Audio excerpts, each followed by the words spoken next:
inside the New Orleans Saints locker room after the Week 14 win at the Tampa Bay Buccaneers. All right, ladies and gentlemen, early morning.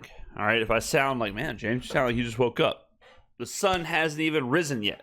All right, and we're getting content out there to make sure that you have your content on a Monday. All right, so forgive me. Here we go. Now,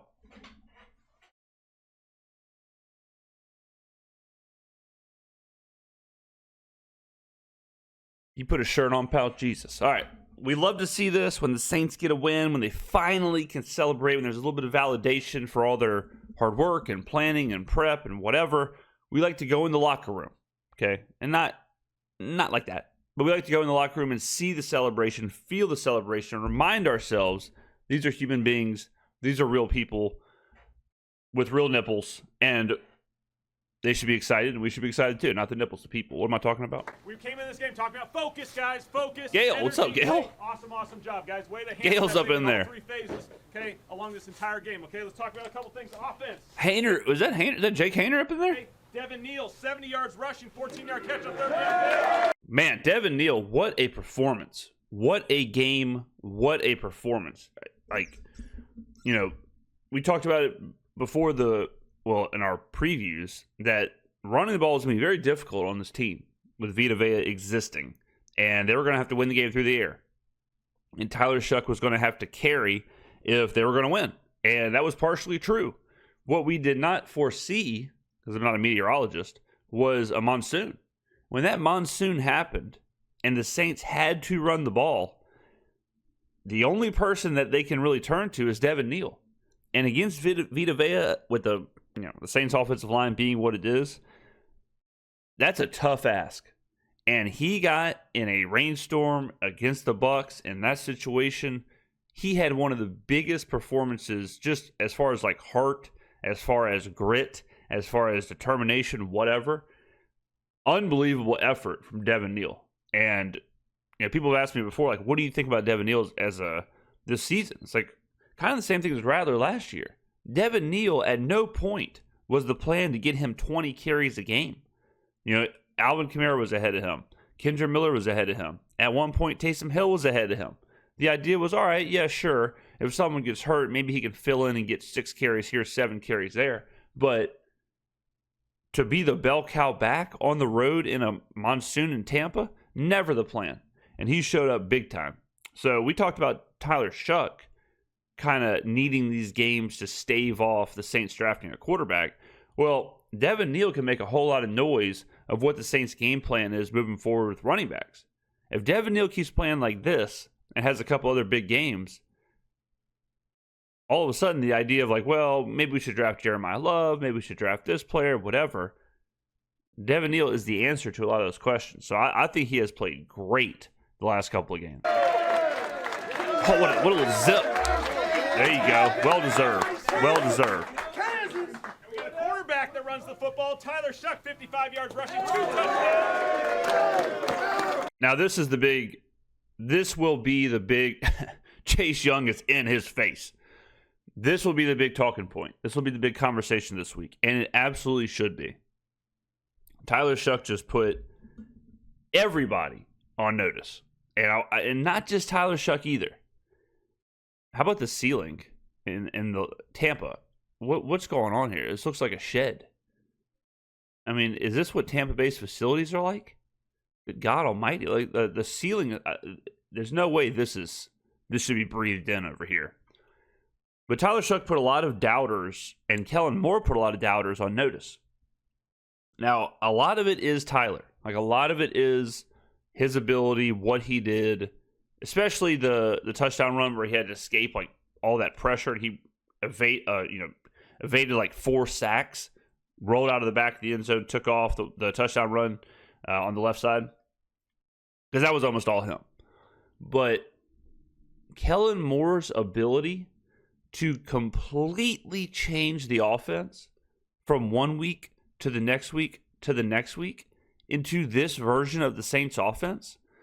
Think about what this offense looked like against Atlanta or against the Rams or whatever, even against Carolina. And now look at it. If you look at the Atlanta game and you look at the offense this game, you would think it was like 2 years, like 2 years separate. Nope. 2 weeks. 2 weeks. No more Taysom quarterback powers. Tyler Shough is running the read option all over the place. We're running the read option like exclusively, basically. That's our main source of running the ball. The whole, like, don't run the ball up the middle, whatever. Like, Kellen was flexing in this game. And I had that theory, if you remember. I had the theory that we're watching a straight-up science experiment in real time.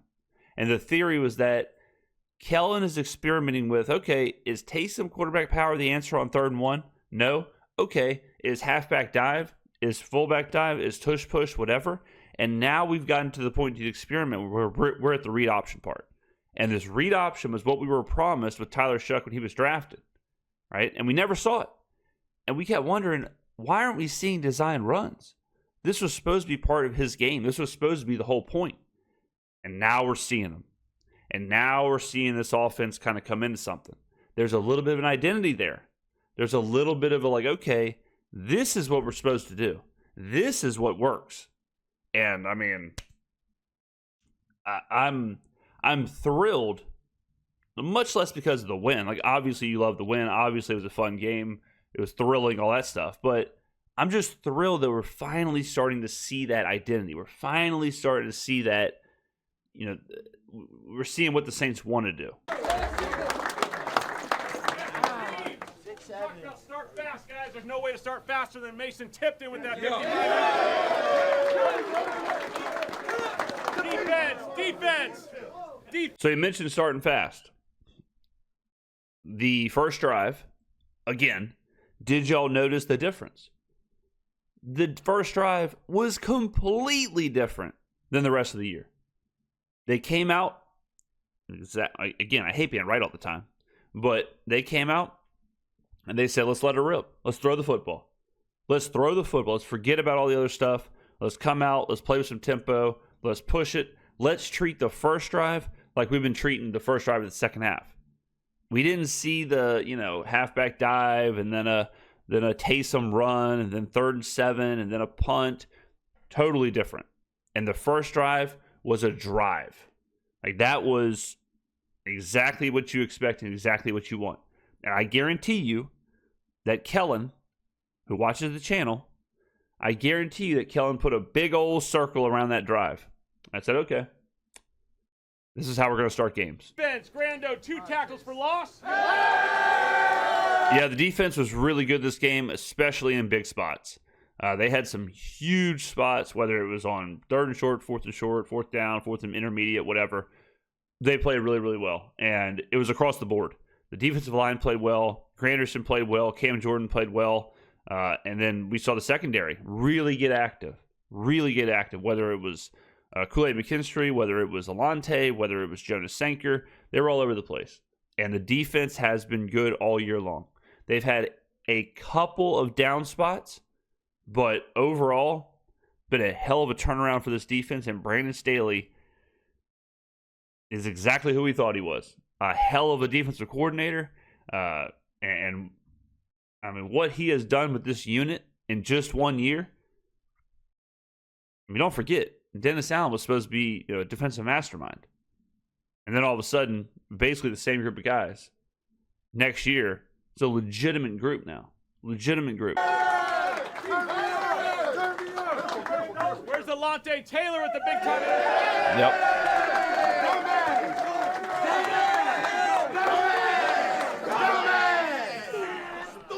Big time stop at the end, guys. They had a chance, right? Rally, okay? The biggest thing that showed in this game, guys, is your guys' resiliency and ability to play together. That was awesome, okay? All three. A ton of resiliency. I mean, this was not a game. This game had it all. I mean, this was like 10 games in one. You had the Saints went up, all right? So then it's like, okay, a little bit of success here. Then the game's tied. All right, Tampa's pushed back. Now you got to keep going, right? You can't just score once. Now you got to keep pushing. You got to keep going. Saints do that. Then they get down, right? Then they got to come back. Now, at the end, okay, you're up 4. Now Tampa, a legitimate playoff team, a legitimate team, at home, they got a chance to win the game. Can you slam the door? And the defense did. Just playing together. One team has a moment, okay? Lift ourselves back up. The next group responds the right way, okay? Awesome, awesome game. Way to respond. That's really, really special. Love you guys.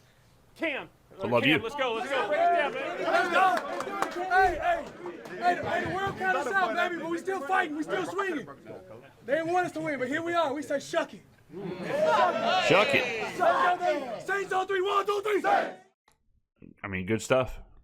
Good stuff. Remember, ladies and gentlemen, remember how you feel after this game and during this game. And then think about how you felt after Miami or Atlanta. And think about how different it was. Right? Think about the swing. I see the chat. I read the chat the whole time during the stream. All right? Thousands and thousands and thousands and thousands of messages. I can tell you at 7-7, when the Buccaneers scored, the chat was full of just, we suck again, team's awful, team's ass, team sucks, this is garbage. 5 minutes left in the game. Team sucks, team's garbage, this is all ass, man, we suck, man, we're garbage, whatever. I can't get over the roof. But now, I have a sneaky feeling no one is calling for trade for Shedeur Sanders.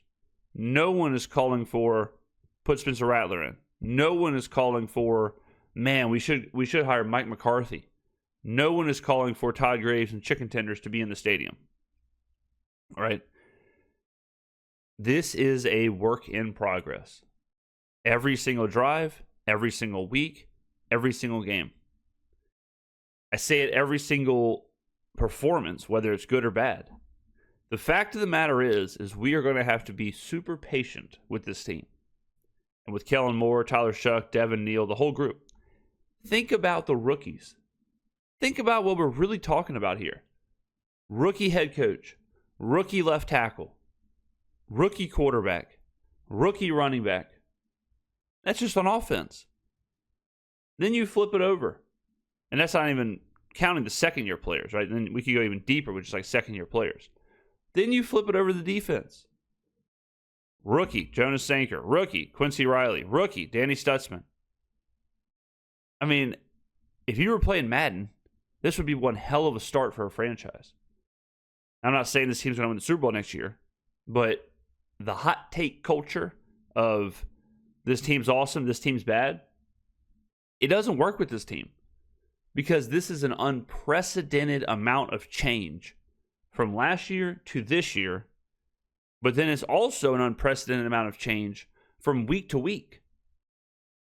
This same season, we had Alvin Kamara starting running back, Spencer Rattler starting quarterback, Rashid Shaheed wide receiver 2, Chris Olave wide receiver 1.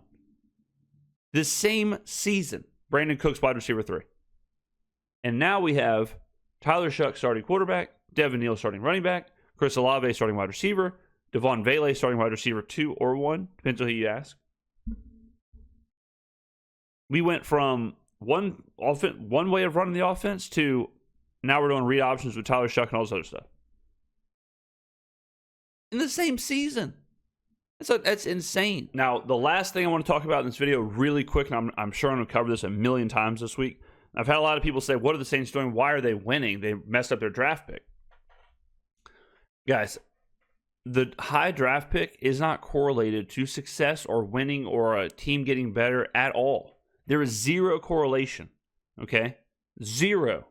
Here's a couple of facts for you.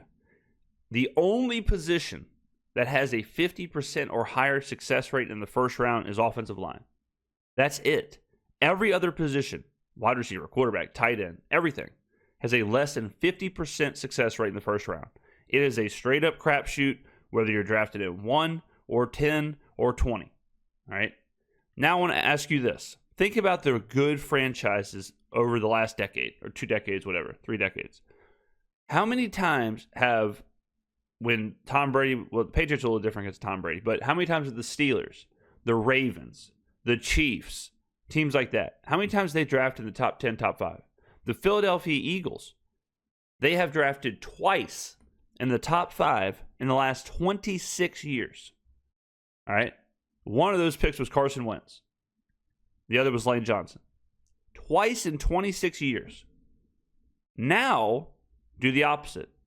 How many times have we seen the Jaguars, the Giants, the Jets, the Browns. How many times have those teams picked in the top 5? How many times have those teams picked in the top 10? If there was correlation to a top 5 pick or a top 3 pick and success, why do the same teams always draft in the top 5 and the same teams never draft in the top 10? It's not correlated, I'm telling you. I know it's hard to believe me because Mel Kiper has been screaming at the TV for 30 years and ESPN has tricked you that the NFL draft and the top and first round picks and all this stuff is super important because they got to put eyeballs on the TV. But you got to trust me. It is way more important to win games and have the development from your 10 rookies or whatever, or not 10, but your 9 rookies, or I guess it's 7, your 7 rookies, your rookie head coach, your second-year players. It is way more important to have that development than it is your chance to draft your very own Trevor Lawrence or Trey Lance or Zach Wilson or Justin Fields or Cam Ward or whoever. Right? It's way more important that the infrastructure, the organization, the prep, the planning, the team, the coaching, the execution, all of that works. That's what you're worried about. If we went out and we go from the first overall pick to the 10th overall pick, I'd be the happiest guy in the world. Happiest guy in the world. I will take the 10th pick over the first pick every single year. Every year. I know it's a different way of thinking, but that's the right way to do it. The first overall pick, all that stuff, lose to keep your pick, dumbest thing in the world. Dumbest thing in the world. All right, ladies and gentlemen. Thank you for watching. Happy Victory Monday. It's going to be a good week of videos. You know it's going to be a good week of videos when I'm waking up at 6 a.m. to get these videos up. All right, baby. We're out here. Get fired up. I'm fired up. I'll see you in the next video.